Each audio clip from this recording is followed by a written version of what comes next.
लगता है यहाँ कुछ लोग आंध्र राज्य को लेकर मेरे खिलाफ नारे लगा रहे हैं। देखिए, मेरी बात सुनिए, मेरी बात सुनिए।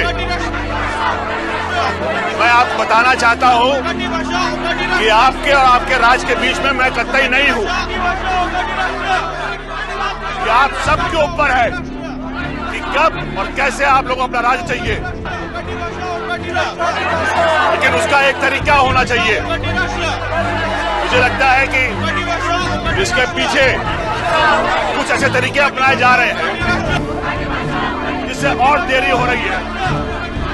मेरी बात ध्यान से सुनिए।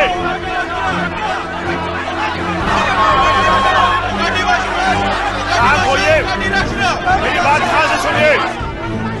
ये नारे, ये काले झंडे, वो भी आजाद हिंदुस्तान के पहले प्रधानमंत्री के खिलाफ, जवाहरलाल नेहरू के खिलाफ। आजाद हिंदुस्तान की लोकतंत्र की, डेमोक्रेसी की ये पहली परीक्षा थी। नेहरू पूरे देश में अपनी इलेक्शन रैलीज कर रहे थे और लोग दूर दूर से पैदल उनको देखने, उनको सुनने आते थे। लेकिन उस वक्त की मद्रास स्टेट में एक जगह थी गुंटूर, जहां लोग नेहरू को सुनने को भी तैयार नहीं थे। मेरी बात ध्यान से सुनिए। हेलो, क्या तरीका है, कैसा अंजाम दिया? चलिए यहाँ से। 1951 में तमिलनाडु, कर्नाटक, आंध्र प्रदेश और केरल, ये सब एक स्टेट में थे, एक प्रदेश में थे, जिसको हम मद्रास स्टेट कहा करते थे। मद्रास स्टेट के गुंटूर शहर में जब जवाहरलाल नेहरू इलेक्शन रैली करने आए तो वहां के लोग उनके खिलाफ खड़े हो गए। देखिए, मेरी बात सुनिए, मेरी बात सुनिए। यहां तक कि नेहरू को मंच छोड़कर निकलना पड़ा वहां से। ऐसा देश में क्या हो रहा था कि नेहरू को ये लफ्ज कहने पड़े कि देश में अब सिविल वॉर आ सकता है, कि देश में गृह युद्ध होगा, कि देश का दोबारा बंटवारा हो सकता है। यह मामला क्या था और इस मामले का हल निकल सकता था? क्या इस मामले का हल अभी तक भी निकला है कि चल रहा है? बंटवारे जैसा माहौल, मतलब हिंसा, आगजनी, पुलिस फायरिंग। अखबारों के पन्ने इन खबरों से भरते जा रहे थे। भारत को आजाद हुए 5 साल ही हुए थे और इसके सामने खड़ा था सबसे बड़ा राजनीतिक सवाल। सवाल था भाषा के आधार पर राज्यों की मांग। भारत की संविधान सभा, जो आजादी से पहले भारत के लिए संविधान बनाने के काम में लगी हुई थी, वहां प्रधानमंत्री नेहरू ने साफ कहा कि भाषा के आधार पर राज्यों की मांग देश को तोड़ने जैसा है।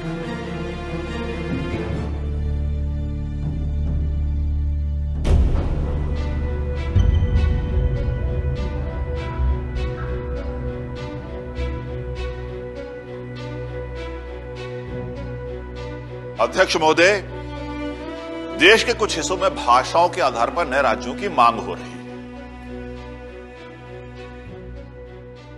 लेकिन हमारे सामने और भी बहुत सी समस्याएं हैं।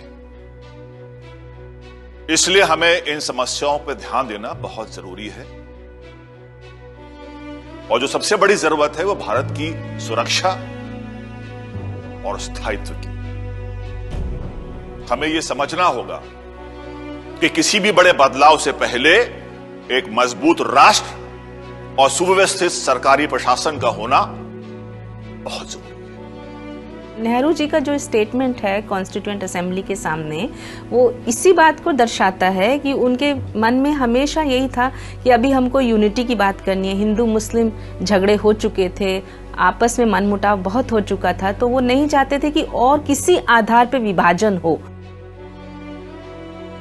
एक तरफ प्रधानमंत्री नेहरू ने संविधान सभा में कह दिया कि नए राज्यों का गठन उनकी प्राथमिकता नहीं है, लेकिन 27 नवंबर 1947 के ही अपने भाषण में उन्होंने एक और बात कही जिसने उनके सामने सबसे बड़ा राजनीतिक सवाल खड़ा कर दिया, और वो था अलग आंध्र राज्य की मांग को उनकी सहमति।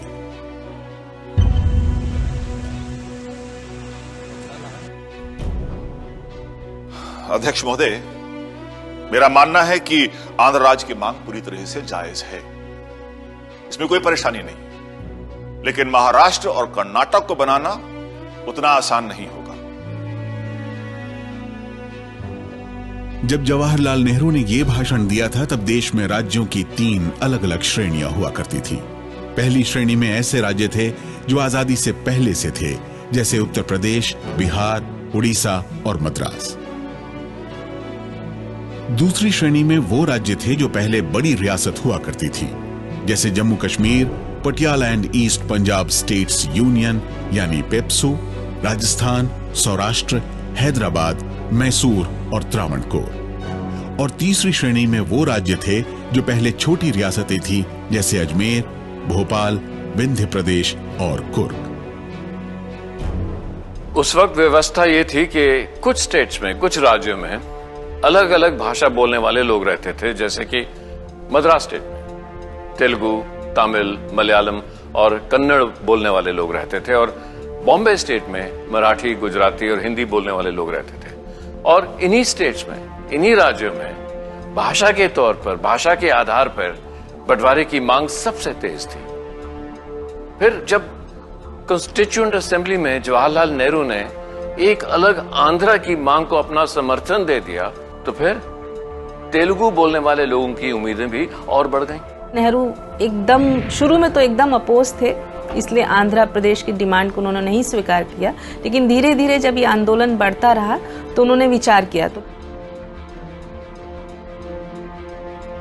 संविधान सभा में नेहरू के ऐलान से उत्साहित वरिष्ठ कांग्रेसी नेता टी प्रकाशम ने घोषणा कर दी कि अप्रैल 1948 तक आंध्र राज्य बन जाएगा। प्रकाशम खुद तेलुगु भाषी क्षेत्र के दिग्गज नेता थे और मद्रास के मुख्यमंत्री रह चुके थे।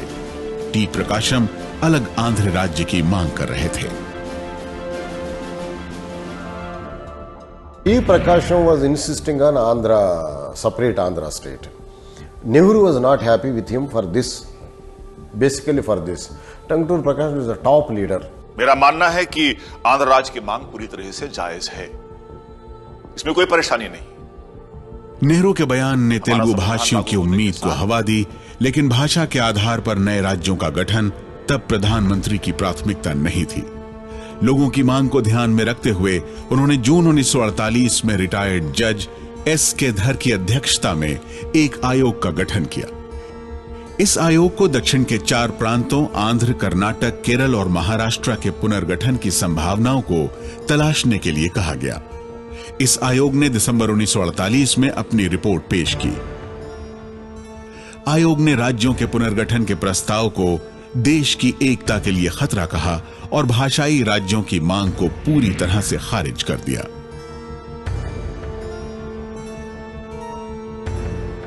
तो धर कमीशन ने कोई स्ट्रांगली रिकमेंड नहीं किया कि लिंग्विस्टिक बेसिस पे डिवीजन होगा। उन्होंने भी वो जो यूनिटी की बात की, इकोनॉमिक एफिशिएंसी की बात की, जियोग्राफिकल कॉन्टिग्यूटी की बात की। तो 1948 में धर कमीशन की रिपोर्ट के आधार पे तो डिवीजन नहीं किया जा सकता था। कमीशन की रिपोर्ट साफ थी कि जो भाषाई आधार पर अगर पुनर्गठन करेंगे तो इससे भारत की एकता अखंडता को खतरा होगा, क्योंकि ये उन्होंने बात करी लिंग्विस्टिक नेशनलिज्म की। उन्होंने कहा कि ये जो है भारत के विभाजन का आधार बन सकती हैं। आयोग की रिपोर्ट से कोई भी संतुष्ट नहीं था। अलग राज्यों की मांग और उग्र हो गई। बढ़ते विरोध को शांत करने के लिए नेहरू ने एक और बड़ा पासा फेंका। इस बार उन्होंने एक ऐसी कमेटी बनाई जिसके वो खुद सदस्य बने। अपने साथ उन्होंने उप प्रधानमंत्री वल्लभ भाई पटेल और कांग्रेस अध्यक्ष पट्टभी सीतारमैया को भी शामिल किया। तीनों के नाम के आधार पर इसे जेवीपी कमेटी का नाम दिया गया। साथ ही नेहरू ने अलग आंध्र राज्य के मुद्दे पर पार्टी के रुख से नाराज चल रहे आंध्रा के टी प्रकाशम को चिट्ठी लिखकर तलखी कम करने की राजनीति शुरू की। प्रिय प्रकाशम, मैं कुछ समय के लिए थोड़ी शांति, या यूं कहूं कि शांति की झलक भर चाहता हूं।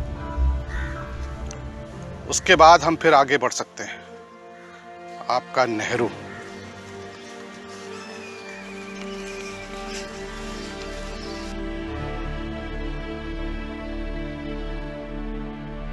नेहरू की सोच उस समय के हिसाब से जो परिस्थिति थी शायद वो इस बात से आशंकित थे कि अगर हम भाषाई आधार पर अदर राज्यों के मांग को मान लेंगे तो पता नहीं कितनी ज़्यादा मांगें उठेंगी, एक तरह से कहीं पेंडोरा बॉक्स न खुल जाए, क्योंकि भारत एक बहुत सारे भाषाओं का, उपभाषाओं का भंडार है। तो ऐसा उनको लगा कि कहीं ये लिंग्विस्टिक आइडेंटिटी का मामला जो है भारत के बाल्कनाइजेशन का सबब न बन जाए। जेवीपी कमेटी ने अप्रैल 1949 में कांग्रेस कार्य समिति को अपनी रिपोर्ट सौंपी। इसमें भाषाई राज्यों के पुनर्गठन को करीब 10 साल के लिए टालने की सिफारिश की गई। इस रिपोर्ट में भी अलग तेलुगु राज्य की मांग को सही ठहराया गया, लेकिन अगले ही पन्ने में अलग आंध्र राज्य के सपने को तोड़ भी दिया गया। रिपोर्ट में कहा गया कि अगर आंध्र के नेता मद्रास की मांग छोड़ दें तो फिर दोनों पक्षों की सहमति से आंध्र राज्य का गठन किया जा सकता है।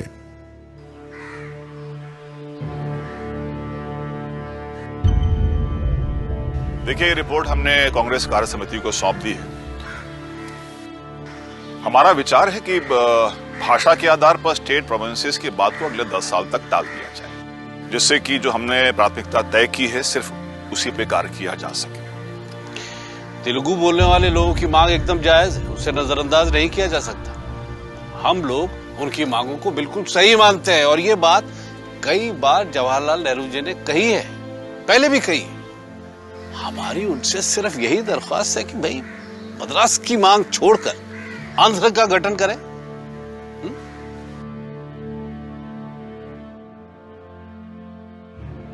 अब मद्रास शहर पे तमिल बोलने वाले भी अपना हक मांग रहे थे और तेलुगु बोलने वाले भी, लेकिन इस बात पे नेहरू अड़ गए। उन्होंने कहा कि अगर तेलुगु के नेता मद्रास शहर की मांग छोड़ दें तो वो एक अलग आंध्रा स्टेट बना देंगे। इसके सहारे नेहरू इस समस्या को कुछ और समय तक टालना चाह रहे थे और उसके लिए बहाना ढूंढ रहे थे। तो शायद मद्रास शहर वो बहाना था। जवाहरलाल नेहरू को समय तो मिल गया, लेकिन राहत नहीं। ये बंटवारे की मांग एक बारूद के ढेर जैसी थी जिस पर एक भी चिंगारी पूरे देश को गृह युद्ध की तरफ ढकेल सकती थी।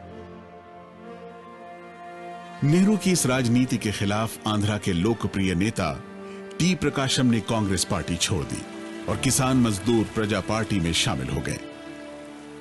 टी प्रकाशम की पार्टी ने यह प्रस्ताव पारित किया कि बिना मद्रास शहर के आंध्र प्रदेश नहीं बनना चाहिए। नेहरू ने जवाब में आंध्रा का मामला टालने के लिए प्रकाशम को ही जिम्मेदार ठहराया।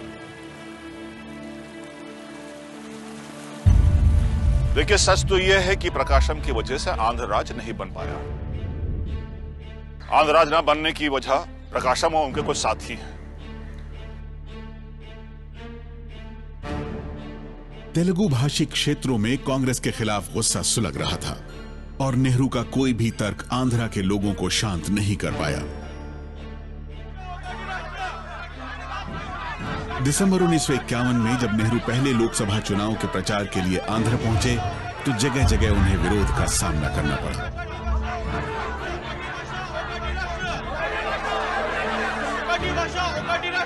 मुझे लगता है यहाँ कुछ लोग आंध्र राज्य को लेकर मेरे खिलाफ नारे लगा रहे हैं।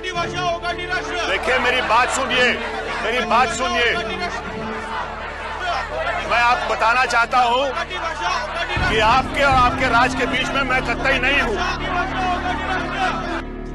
कि आप सबके ऊपर है कि कब और कैसे आप लोगों का राज चाहिए, लेकिन उसका एक तरीका होना चाहिए। मुझे लगता है कि इसके पीछे कुछ ऐसे तरीके अपनाए जा रहे हैं जिससे और देरी हो रही है। मेरी बात ध्यान से सुनिए।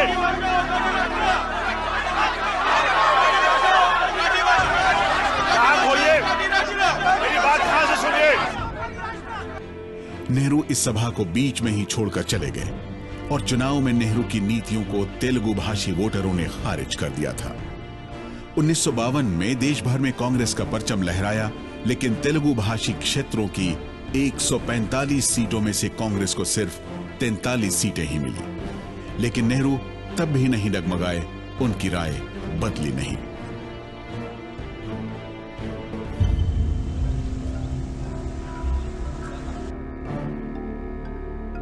अध्यक्ष महोदय, पिछले कुछ सालों से हमारी कोशिश देश की एकता और उसकी मजबूती बनाए रखने की दिशा में रही है। मैं हर ऐसी चीज के सख्त खिलाफ हूं जो इस प्रयास में मददगार साबित ना हो। भाषाई राज्यों की मांग संदेह जरूरी हो सकती है, पर उसके लिए सही वक्त नहीं।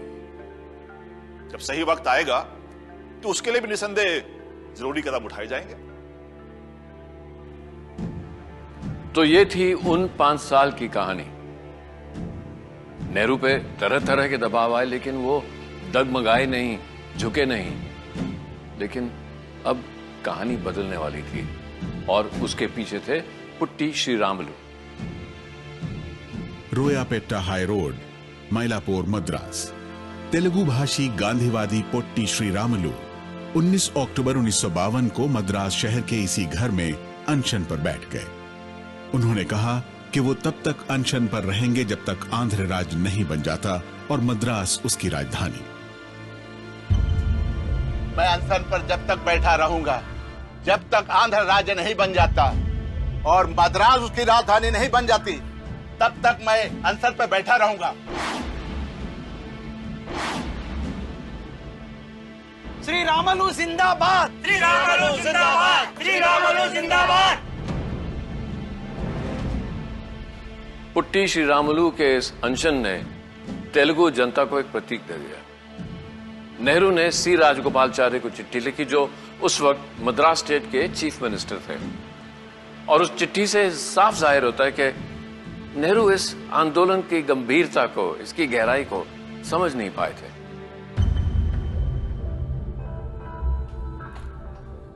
प्रिय राजगोपालाचारी जी, आंध्र राज्य की मांग को लेकर कोई अनशन चल रहा है। मेरे पास लगातार इससे जुड़े तार भेजे जा रहे हैं, लेकिन इससे मेरे फैसले पर कोई असर नहीं पड़ने वाला है। मेरी सलाह है कि इसे पूरी तरह से नजरअंदाज किया जाए। आपका जवाहरलाल।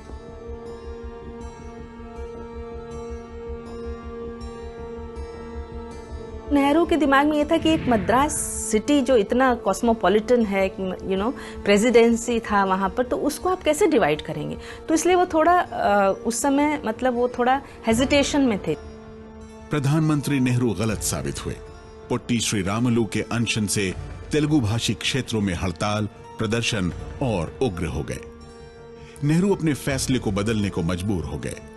12 दिसंबर को उन्होंने राजगोपालाचारी को एक और चिट्ठी लिखी।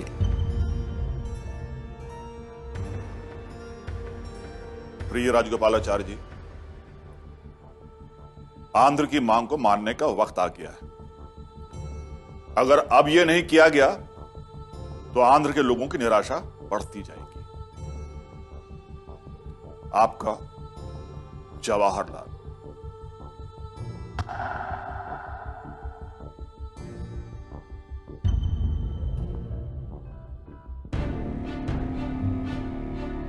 लेकिन प्रधानमंत्री नेहरू के सामने खून खराबे को रोकने के लिए बहुत कम वक्त बचा था, क्योंकि गांधीवादी पोट्टी श्रीरामुलु के भूख हड़ताल के 50 से भी ज्यादा दिन हो चुके थे।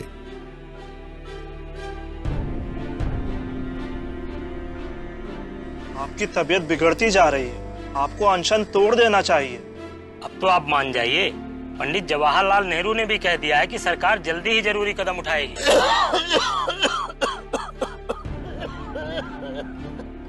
श्रीरामुलु नहीं माने। वो ये तय कर चुके थे कि चाहे जान चली जाए, लेकिन वो अनशन तभी तोड़ेंगे जब अलग आंध्र राज्य की मांग पूरी होगी। नेहरू उनकी मांग मानने के लिए तैयार हो चुके थे, लेकिन इतिहास का रुख अब उनके रोके नहीं रुक रहा था, क्योंकि अब मद्रास सूबे के मुख्यमंत्री राजगोपालाचारी मद्रास शहर को आंध्र को देने के लिए तैयार नहीं थे। राजगोपालाचारी ने तार भेजकर नेहरू से कहा कि वो पोट्टी के करीबी रामास्वामी सीताराम को दिल्ली बुलाकर मामले को टालने की कोशिश करें।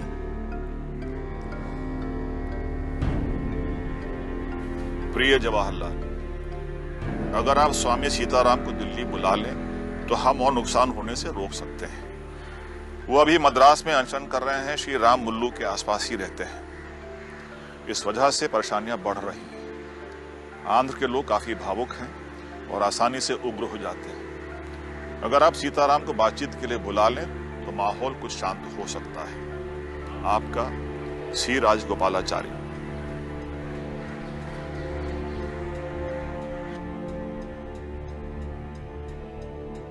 मद्रास में भूख हड़ताल पर बैठे पोट्टी श्री रामुलु की तबीयत लगातार बिगड़ रही थी। उनकी मौत का मतलब था पूरे मद्रास सूबे को आग में धकेलना। गांधीवादी श्री रामुलु के अनशन को अब तक 57 दिन हो चुके थे। 15 दिसंबर को वही हुआ जिसका डर था। पोट्टी श्री रामुलु ने 15 दिसंबर को दम तोड़ दिया।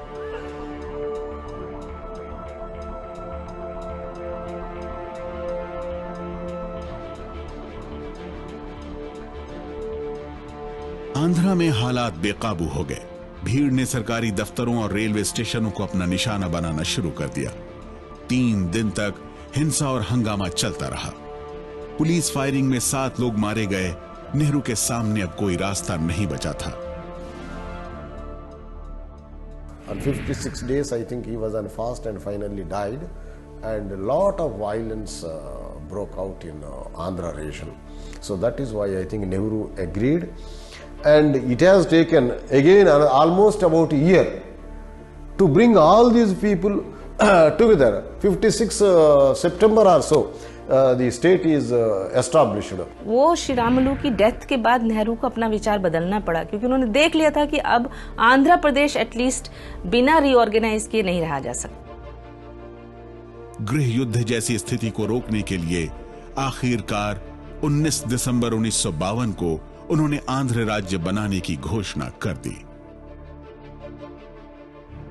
मुझे लगता है कि नेहरू ने शायद इतना सोचा भी नहीं कि इतनी शिद्दत से लोग इतनी, मतलब नेहरू मेरे ख्याल में उसको कंप्रीहेंड करने में नेहरू कहीं पे कुछ पीछे रह गए। सवाल ये उठता है कि अगर आंध्र प्रदेश के बनने की मांग को मानना ही था तो पहले क्यों नहीं माना?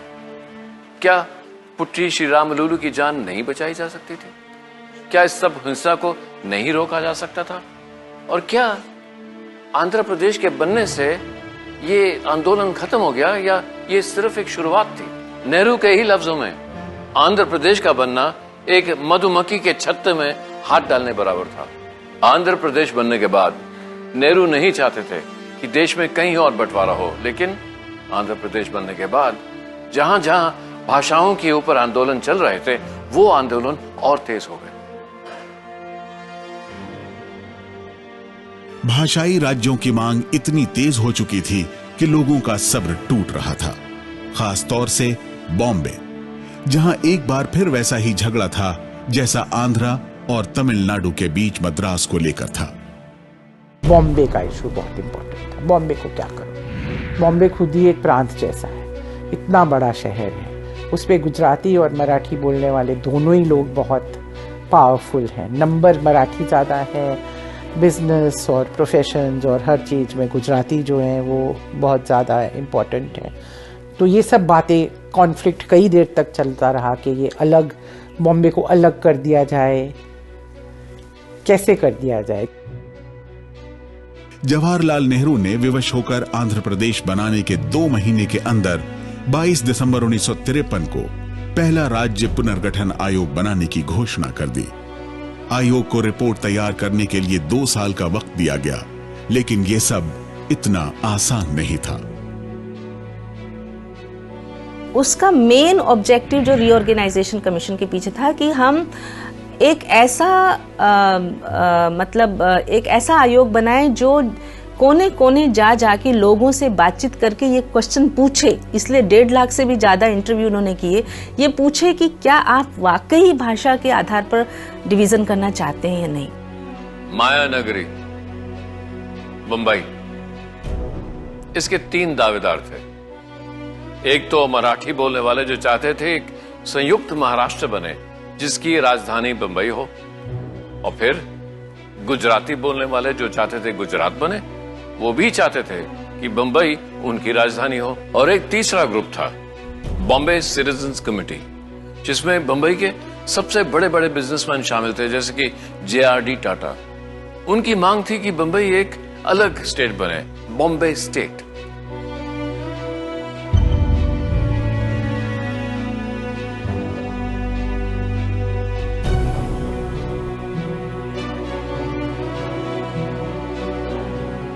बॉम्बे सिटीजन कमेटी को उन गुजराती भाषी लोगों का भी समर्थन था जो ये नहीं चाहते थे कि बॉम्बे महाराष्ट्र की राजधानी बन जाए और वहां मराठी नेताओं का दबदबा बने। बॉम्बे सिटीजन कमेटी की अप्रैल महीने में एक अहम बैठक हुई।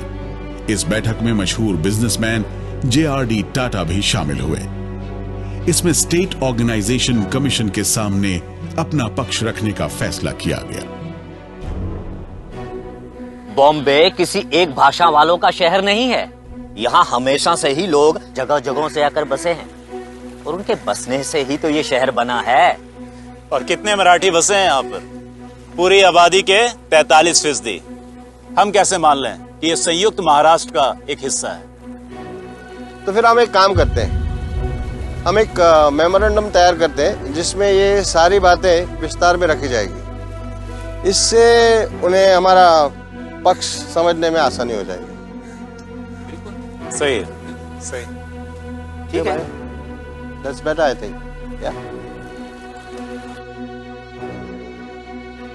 प्रधानमंत्री जवाहरलाल नेहरू भी बंबई शहर को किसी एक भाषा के दायरे में नहीं रखना चाहते थे, लेकिन प्रधानमंत्री नेहरू इस मामले पर अक्सर अपनी पार्टी में अकेले पड़े।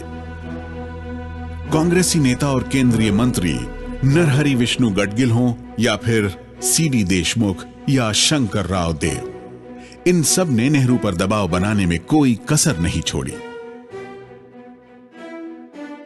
कुछ नेता जो हैं वो बॉम्बे के पक्ष में थे, कांग्रेसी नेता जो बॉम्बे को अलग राज्य के लिए चाहते थे, लेकिन अधिकांश नेता जो महाराष्ट्र आते थे वो चाहते थे कि बॉम्बे महाराष्ट्र की राजधानी बने। शंकर राव देव संयुक्त महाराष्ट्र परिषद के अध्यक्ष थे। इस परिषद ने मई 1954 में राज्य पुनर्गठन आयोग को अपना मेमोरेंडम सौंपा। मेमोरेंडम में स्पष्ट तौर पर लिखा गया कि बंबई शहर के बिना महाराष्ट्र राज्य के बारे में सोचा भी नहीं जा सकता। संयुक्त महाराष्ट्र परिषद ने इस मामले पर बॉम्बे सिटीजन कमेटी से बात की। मुझे लगता है कि हम लोग मिल बैठकर कोई रास्ता निकाल सकते हैं, इसलिए मैं आपसे मिलने आया हूं। देखिए, फिर आप ही बताइए हम क्या कर सकते हैं। बंबई को महाराष्ट्र से अलग करने की बात तो मुझे मंजूर नहीं, कुछ भी हो, और महाराष्ट्र की राजधानी बंबई ही रहेगी। लेकिन हम मिलकर ये जरूर कर सकते हैं कि बंबई जैसी है वैसी ही बनी रहे, इसका अपना महानगरीय चरित्र, व्यापार, उद्योग वैसे का वैसा ही रहे। देखिए, बॉम्बे सिटीजन कमेटी के सदस्यों से बात किए बगैर मैं कुछ नहीं कह सकता, लेकिन फिर भी मुझे ऐसा लगता है कि बंबई को अलग राज्य बनाने की मांग हम तब छोड़ सकते हैं अगर बंबई वैसा ही द्विभाषी राज्य बना रहे। दोनों ही अपनी अपनी बात पर अड़े थे, इसलिए किसी समझौते के आसार नहीं थे। प्रधानमंत्री नेहरू इस खींचतान और भावनाओं के इस उफान से बहुत खिन्न थे।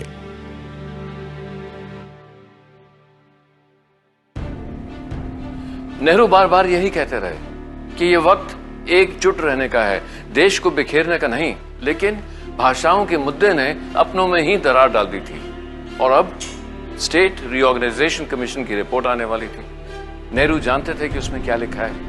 उनको मालूम था कि आगे मुश्किलें और बढ़ने वाली हैं। अब वो कितने परेशान थे वो हमें मालूम पड़ता है जो उन्होंने एक खत विजय लक्ष्मी पंडित को लिखा उससे।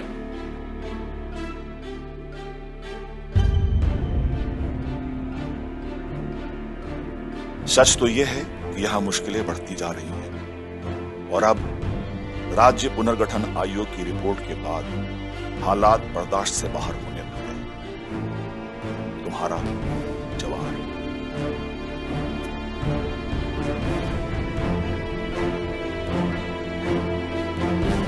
करीब 18 महीने की छानबीन और माथापच्ची के बाद अक्टूबर 1955 में वो रिपोर्ट सबके सामने आई जो भारत के भूगोल को बदलने वाली थी। वही हुआ जिसका डर प्रधानमंत्री को सता रहा था। देश गृहयुद्ध के कगार पर खड़ा हो गया। नेहरू ने अपने दोस्त माउंटबेटन को चिट्ठी लिखी।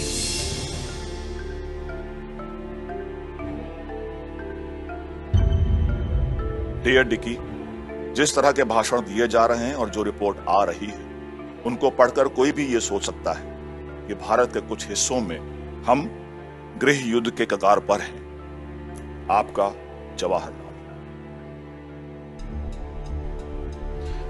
ये ऐसा क्या था ये स्टेट रीऑर्गेनाइजेशन कमीशन की रिपोर्ट में जिससे देश के कई हिस्सों में गृह युद्ध, सिविल वॉर के हालात बनने वाले थे?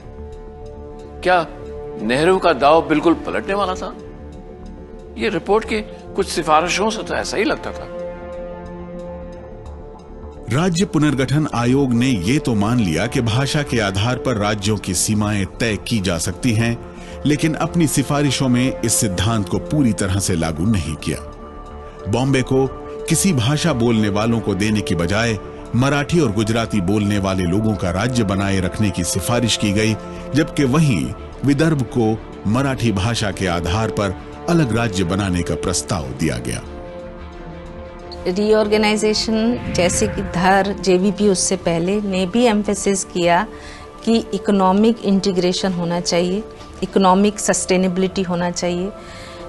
अगर हम लैंग्वेज बेस्ड इंटीग्रेशन की बात कर रहे हैं तो उसके साथ साथ ज्योग्राफिकल कॉन्टिग्यूटी का भी आइडिया है। सिर्फ लैंग्वेज के आधार पे आप डिवीज़न नहीं कर सकते या सेपरेशन नहीं कर सकते या इंटीग्रेशन। हर तरफ आयोग के रिपोर्ट पर हंगामा शुरू हो गया। यह आग तब और भड़क गई जब पहले कांग्रेस वर्किंग कमेटी और फिर बॉम्बे के मुख्यमंत्री मोरारजी देसाई ने महाराष्ट्र, गुजरात और बंबई 3 अलग अलग राज्य बनाने का प्रस्ताव पेश किया।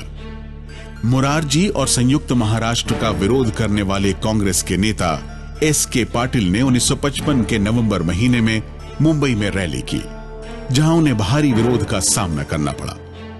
मुख्यमंत्री मोरारजी देसाई तो पत्थरबाजी में घायल भी हो गए। संयुक्त महाराष्ट्र जिंदाबाद, संयुक्त महाराष्ट्र जिंदाबाद। जो लोग इस बैठक में जो लोग इस बैठक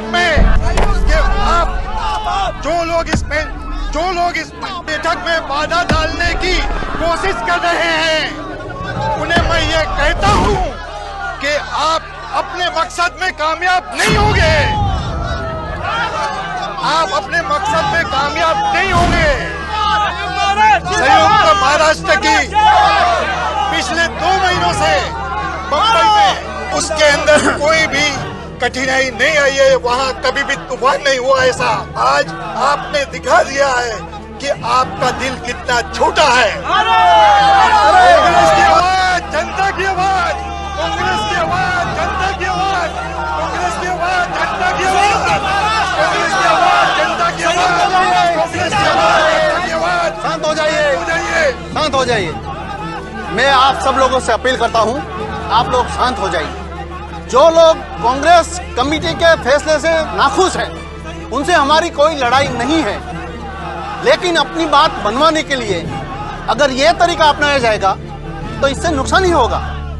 क्या बंबई ऐसे लोगों के हवाले कर सकते हैं? लेकिन कांग्रेस ऐसा हरगिज़ नहीं होने देगी।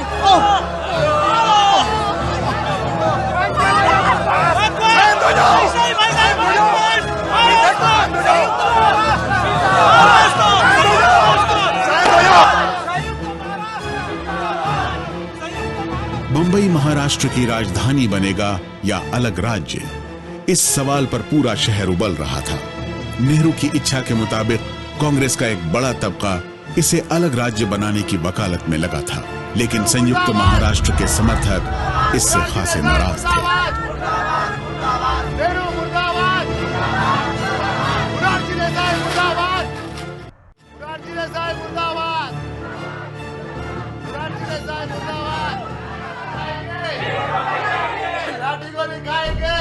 करीब 1 हफ्ते तक बंबई में यही हालात रहे। आगजनी, लूट, राइटिंग चलती रही। पुलिस फायरिंग में करीब 80 लोग मारे गए।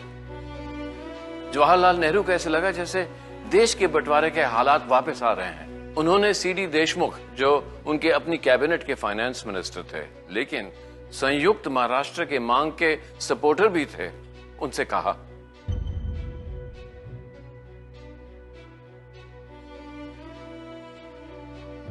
प्रिय देशमुख, भाषा का सवाल बंटवारे के समय बने हालातों से भी ज्यादा गंभीर है। इसलिए जरूरी है कि हम सही नेतृत्व दें। आपका जवाहरलाल। नेहरू की सोच भी थी कि वो बॉम्बे महाराष्ट्र की राजधानी रहे, लेकिन इस मामले में कुछ क्लियर कट बहुत सोच नहीं बनी थी शुरू में, लेकिन बाद में महाराष्ट्रियंस ने काफ़ी इस पे विरोध जाहिर किया और काफ़ी दंगे हुए, सिविल वॉर लाइक सिचुएशन हुई। इवन मोरारजी देसाई जो थे वहाँ के मुख्यमंत्री थे, गुजराती थे, उनका विरोध हुआ, नेहरू जी का विरोध हुआ बॉम्बे में। तो इससे नेहरू जी को बड़ा धक्का लगा। बंबई के इन दंगों ने नेहरू को पहली बार इस बात का एहसास कराया कि भाषाई राज्यों के मुद्दे पर वो लोगों की भावनाओं को समझ नहीं पाए। नेहरू और उनकी कैबिनेट को फैसला लेना था। बंबई पर अपना दावा छोड़ने के लिए न मराठी तैयार थे और न ही गुजराती। बंबई को अलग राज्य बनाने पर भी विवाद था। ऐसे में नेहरू के पास क्या रास्ता बचा था? नेहरू ने बीच के रास्ते का ऐलान बंबई में कर दिया। देखिए, मैं मानता हूं कि बंबई को लेकर मराठी पक्ष काफी मजबूत है, लेकिन दूसरा पक्ष भी उतना ही मजबूत है। इसलिए कोई भी फैसला लेने से पहले हमें दोनों पक्षों को देखना होगा। लेकिन ऐसे किसी भी फैसले से मुझे आपत्ति है जो भारतवर्ष की अखंडता और एकता को प्रभावित करता हो। ये सब सोचकर महाराष्ट्र और गुजरात दो अलग अलग राज्य बनाए जा रहे हैं। अगले 5 वर्ष तक बंबई केंद्रीय शासित प्रदेश रहेगा। प्रधानमंत्री नेहरू की अपील हिंसा को रोक नहीं पाई। उल्टे भाषण खत्म होते ही बंबई में एक बार फिर जगह जगह पथराव शुरू हो गया।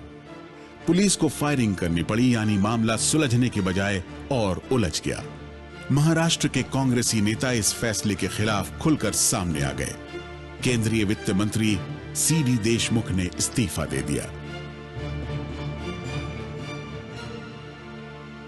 देशमुख का कहना था कि उन्होंने खुद ही घोषणा कर दी बॉम्बे में जाकर नेहरू ने कि भाई बॉम्बे को हम अलग राज्य बनाने की सोच सकते हैं। तो उन्होंने कैबिनेट को विश्वास में नहीं लिया।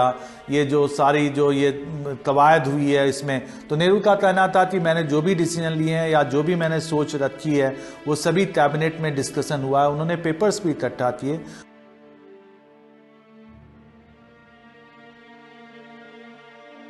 नेहरू का बार बार डगमगाना और अपने ही फैसलों को बदलना इस मामले को खींचता रहा। इस बार भी वही हुआ। जुलाई 1956 में सरकार बॉम्बे सूबे को 3 राज्यों में बांटने का बिल लाने वाली थी। जिस दिन यह बिल आने वाला था उससे ठीक एक दिन पहले 180 सांसदों ने सरकार पर दबाव बनाया कि बॉम्बे को मराठी और गुजराती दोनों ही भाषा बोलने वालों का राज्य ही रहने दिया जाए। नेहरू को फिर अपना फैसला बदलना पड़ा। कैबिनेट की बैठक में तय किया गया कि बॉम्बे को पहले की तरह ही रहने दिया जाएगा। वो बॉम्बे को बाइलिंगुअल स्टेट बने रहना चाहते, लेकिन साथ ही वो एक डेमोक्रेटिक पर्सन थे। उनको पता था कि महाराष्ट्र में जो कांग्रेस वर्कर्स हैं वो बिल्कुल इस बात के लिए तैयार नहीं है। उनको ये भी इस बात का भी इम्कान था कि अगर वो बॉम्बे को अलग राज्य बनाने का समर्थन करेंगे तो उनको एंटी मराठी मान लिया जाएगा। राज्य पुनर्गठन आयोग की सिफारिश के मुताबिक अब जो बॉम्बे बना वो पहले से भी बड़ा था, क्योंकि इसमें सौराष्ट्र, कच्छ, हैदराबाद का मराठवाड़ा क्षेत्र, मध्य भारत का नागपुर और मैसूर के मराठी भाषी जिलों को भी शामिल कर लिया गया। यानी जहां से सारा विवाद शुरू हुआ, घूम फिरकर फिर वहीं पहुंच गया। इस बार संयुक्त महाराष्ट्र समिति के साथ महागुजरात जनता परिषद ने भी अपना आंदोलन तेज कर दिया। गुजराती भाषी लोगों का कहना था कि इस व्यवस्था में राज्य में वो अल्पसंख्यक रह जाएंगे और उन्हें उनका सही हक नहीं मिलेगा। नेहरू अब इस नतीजे पर पहुंच चुके थे कि बॉम्बे के मामले में और कोई बदलाव स्वीकार नहीं किया जाए। यही नहीं, वो जल्द से जल्द राज्य पुनर्गठन बिल पारित कर भाषाई राज्यों के मामले को ही खत्म कर देना चाहते थे। और यहां वो जल्दबाजी कर बैठे। राज्य पुनर्गठन आयोग ने नए आंध्र राज्य से अलग तेलंगाना बनाने की सिफारिश की थी। जिसे नेहरू ने दरकिनार कर दिया। तभी अब जाकर लगभग 58 साल के बाद देश की सरकार को नेहरू की इस जल्दबाजी को दुरुस्त करना पड़ा। आंध्रा का जो प्रपोजल है, ऐसा लगता है कि वो बहुत जल्दी में लिया गया, क्योंकि पोटी श्रीरामुलु की डेथ हुई, एक वायलेंस को पॉलिटिकल वायलेंस काफ़ी था उस स्केल का, वो नहीं चाहते थे कि और फर्दर वायलेंस बढ़े, क्योंकि वो अफेक्ट करता बाकी दक्षिण क्षेत्रों राज्यों को भी। तो नेहरू जल्दी में उसको तो मान गए, लेकिन तेलंगाना को नहीं, डिमांड को नहीं एक्सेप्ट कर पाए, जबकि एसआरसी रिपोर्ट खुद ही तेलंगाना के फेवर में। तो राज्य पुनर्निगम आयोग की काफ़ी सारी रिकमेंडेशंस नहीं लागू की गई, जैसे विदर्भा स्टेट का रिकमेंडेशन नहीं लागू की। प्रधानमंत्री नेहरू के नेतृत्व में 1 नवंबर 1956 को राज्य पुनर्गठन बिल पारित हो गया। इसके तहत भारत में कुल 14 राज्य और 6 केंद्र शासित प्रदेश बने। नए राज्यों में उत्तर में पंजाब, राजस्थान, मध्य प्रदेश, दक्षिण में आंध्र प्रदेश, मैसूर, मद्रास और केरल थे। पटियाला और पूर्व पंजाबी राज्य यानी पेप्सू को पंजाब में शामिल कर दिया गया, जबकि हिमाचल केंद्र शासित प्रदेश बन गया। बॉम्बे और मध्य भारत के कुछ जिले और अजमेर राजस्थान का हिस्सा बन गए। मध्य भारत, विंध्य प्रदेश और भोपाल को मिलाकर मध्य प्रदेश बना। बॉम्बे और हैदराबाद के कन्नड़ भाषी जिलों को कुर्ग और मैसूर में जोड़ दिया गया, जिसका नाम 1973 में कर्नाटक कर दिया गया। त्रावणकोर, कोचन और मालाबार को मिलाकर केरल बना। देश का नक्शा बदल गया, ना चाहते हुए भी, लेकिन देश में शांति रखने के लिए जवाहरलाल नेहरू देश के बंटवारे के लिए राजी हो गए। लेकिन समस्या वहां खत्म नहीं हुई थी। जैसे नेहरू ने कहा था, एक बार आपने भाषाओं पर देश का बंटवारा शुरू कर दिया तो उसका कोई अंत नहीं हुआ, और ऐसा ही हुआ। सिर्फ 4 साल बाद मई 1960 में एक बार फिर बंबई स्टेट का बंटवारा हुआ और गुजरात और महाराष्ट्र बनाया गया। लेकिन अक्सर उनके ऊपर यह आरोप लगाया जाता है कि वो देश के भाषाओं के आधार पर बंटवारे के ऊपर कभी फैसला नहीं करते थे। हां, ये ना करते रहते थे। लेकिन क्या जवाहरलाल नेहरू की अंदरूनी सोच में, उनके बिलीफ में, ये क्या गलत है कि देश का धर्म पे, जाति पे, भाषा पे बंटवारा नहीं होना चाहिए था? कि क्या ये बंटवारा तब गलत था या सही था, और आज सही है या गलत है?